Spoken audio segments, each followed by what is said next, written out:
How they do it Tamil சேனலுக்கு உங்களை வரவேற்கிறேன். இந்த வீடியோவில் நம்ம இதை பற்றி பார்க்க போகிறோம் அப்படின்னு பார்த்தீங்கன்னா, அண்மையில் மைக்ரோசாஃப்ட் நிறுவனம் வெளியிட்ட HoloLens அது எப்படி செயல்படுது அப்படிங்கிறத பற்றி தான் இந்த வீடியோவில் பார்க்க போகிறோம். சரி, இந்த HoloLens அப்படிங்கிறதோட விலை எவ்வளவு அப்படின்னு பார்த்தீங்கன்னா, கிட்டத்தட்ட அமெரிக்க டாலரின் மதிப்பில் $3500. அதாவது இந்திய மதிப்பில் எவ்வளவு அப்படின்னு பார்த்தீங்கன்னா, கிட்டத்தட்ட பார்த்தீங்கன்னா 2,50,000 வரும். அடேங்கப்பா, 2,50,000 விலையில் ஒரு பொருளை நம்ம வாங்கவா போகிறோம், இதை பற்றி நம்ம எதுக்கு தெரிஞ்சுக்கணும் அப்படின்னு நீங்கள் நினைக்க வேணாம்.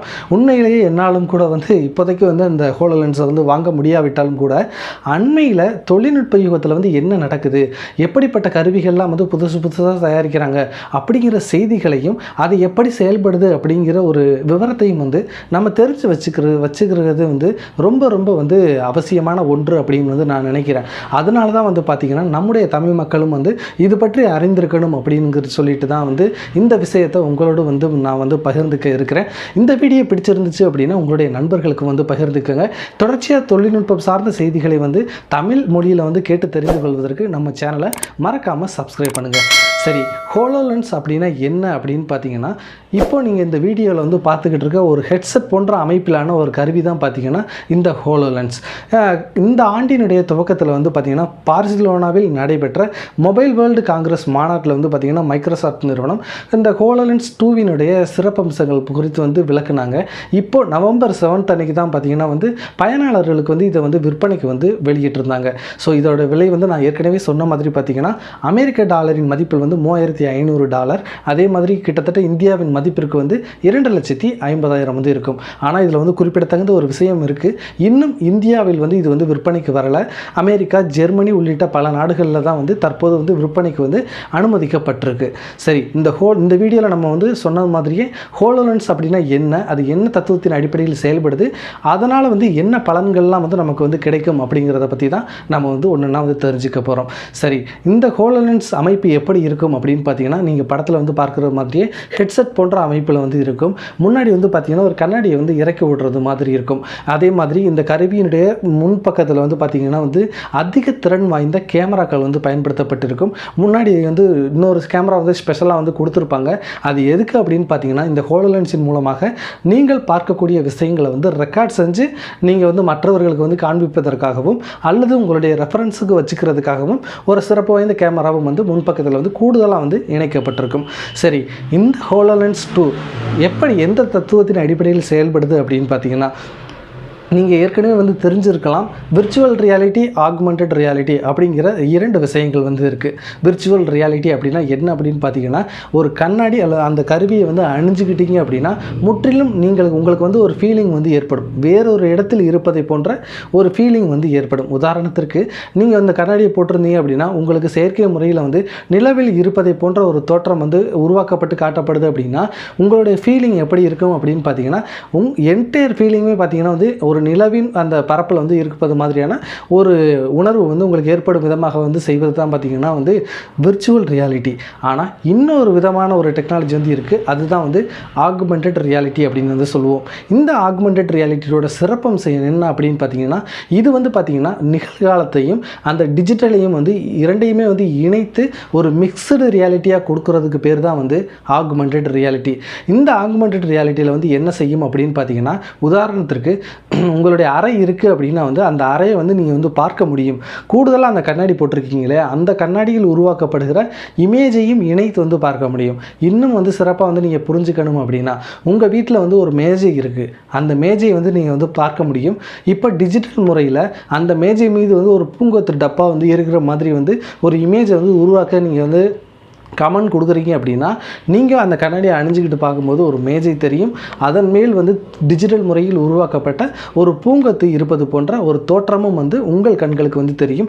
இதை மற்றவர்களால் உணர முடியாது. அவர்களால் மேஜையை மட்டும் தான் பார்க்க முடியும். ஆனால் நீங்கள் இந்த கண்ணாடியை அணிஞ்சிக்கிட்டு பார்க்கும்போது இரண்டுமே உங்கள் கண்களுக்கு தெரியும். ஸோ ரியாலிட்டி ப்ளஸ் டிஜிட்டல் முறையில் உருவாக்கப்பட்ட அந்த பொருள் இரண்டையுமே இணைத்து மிக்ஸ்டு ரியாலிட்டியாக தருவதற்கு பேர் தான் ஆகுமெண்டட் ரியாலிட்டி.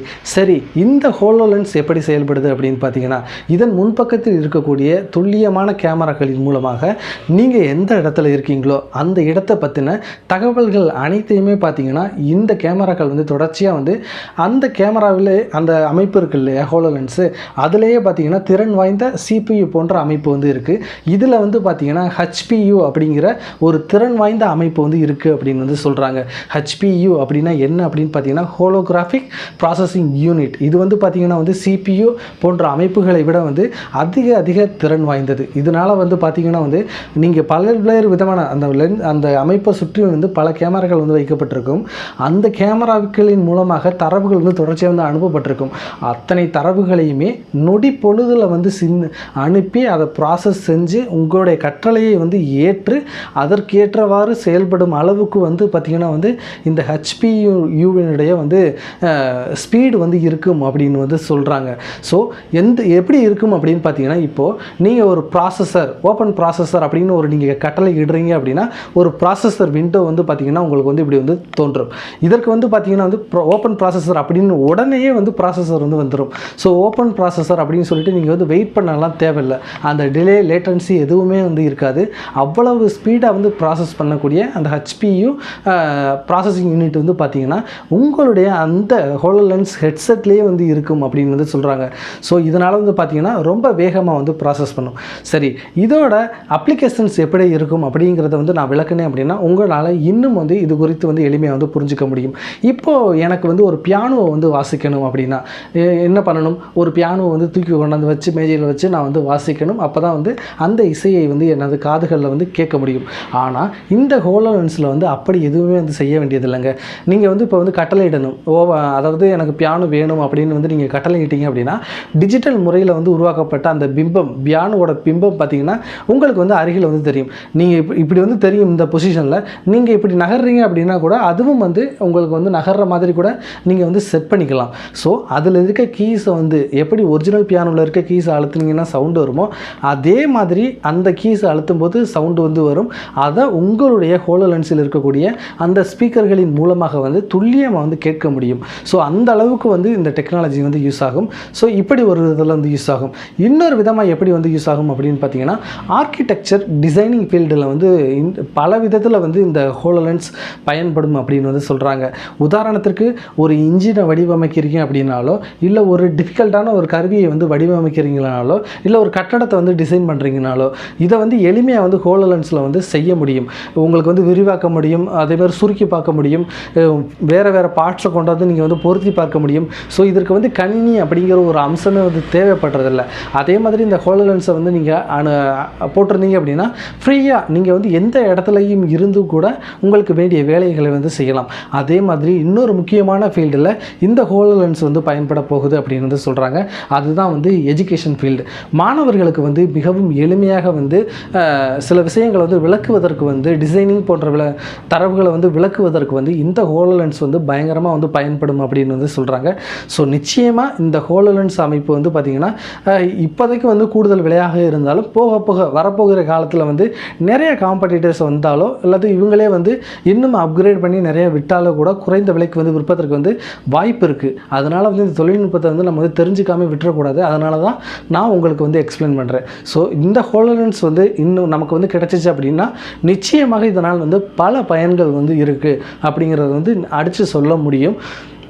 இந்த வீடியோவில் வந்து உங்களுக்கு வந்து நிச்சயமாக வந்து ஹோலோலென்ஸ் குறித்து வந்து புரிஞ்சிருக்கும் அப்படின்னு வந்து நான் நம்புகிறேன். உங்களுக்கு ஏதாவது டவுட் இருந்துச்சு அப்படின்னா நிச்சயமாக நீங்கள் வந்து கமெண்ட் செக்ஷனில் போடுங்க. ஹோலோலென்ஸ் பற்றியாக இருக்கலாம், இல்லைனா வேறு எது பற்றியாக கூட இருக்கலாம். நான் உங்களுக்கு வந்து விளக்கம் கொடுக்குறேன். இதே மாதிரி நான் ஏதாவது வந்து புதிய தொழில்நுட்பத்தை பற்றி பேசணும் அப்படின்னு நீங்கள் விரும்புனீங்கனாலோ அல்லது உங்களுக்கு ஏதாவது ஒரு டவுட் இருந்துச்சுனாலோ அதையும் வந்து கமெண்ட் செக்ஷனில் வந்து போடுங்க. நான் உங்களுக்காக புதிய வீடியோ வந்து தயார் செஞ்சு அதையும் வந்து உங்களுக்கு வந்து பதிவிட்டுறேன். சரி, இது போன்ற இன்னும் டெக்னாலஜி வீடியோ, அதாவது டெக்னாலஜி சார்ந்த செய்திகளை வந்து பார்த்திங்கன்னா techtamilian.in அப்படிங்கிற இணையதளத்தில் வந்து நம்ம வந்து தொடர்ச்சியாக வந்து எழுதிக்கிட்டு இருக்கோம். வீடியோ வெளியிடுவது வந்து பார்த்திங்கன்னா பீரியடிக்கலாக தான் வெளியிடுவோம். ஆனால் அப்டேட் வந்து பார்த்திங்கன்னா அப் டு டேட்டாக வந்து நம்ம வந்து techtamilian.in அந்த சைட்டில் வந்து தொடர்ச்சியாக வந்து வெளியிட்டுக்கிட்டு இருக்கோம். ஸோ நீங்கள் வந்து அந்த சைட்டுக்கு போனீங்க அப்படின்னா இன்னும் வந்து விரைவாக வந்து கூடுதலான செய்திகளை வந்து படித்து வந்து தெரிந்து கொள்ள முடியும். ஸோ நீங்கள் அந்த சைட்டையும் வந்து போய் விசிட் பண்ணி பாருங்கள். நான் உங்கள் Sridharan. Thank you so much for watching How Did You Eat Tamil.